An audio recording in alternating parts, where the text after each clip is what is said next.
જે સૌરાષ્ટ્રની આ વરસાદની આગાહીના હિસાબે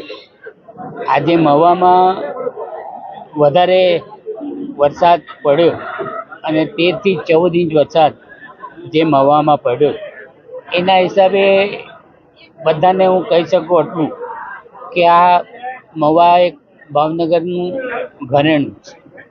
અને એને જે પરિસ્થિતિ થઈ, આપણા મુખ્યમંત્રી અને તમામ આગેવાનોએ આની અંદર બહુ જ ચિંતા કરેલી અને ચિંતામાં જે આવતા સર્વેમાં હજી 4-5 દિવસની બાકી છે સર્વે કરવાનું,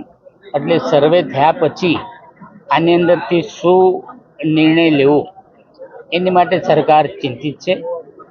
અને હું તો રહ્યો આપણા વિસ્તારમાં,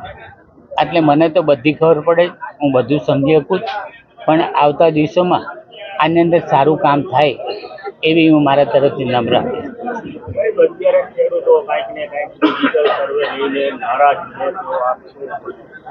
એની માટે જો અહીંયા આવ્યો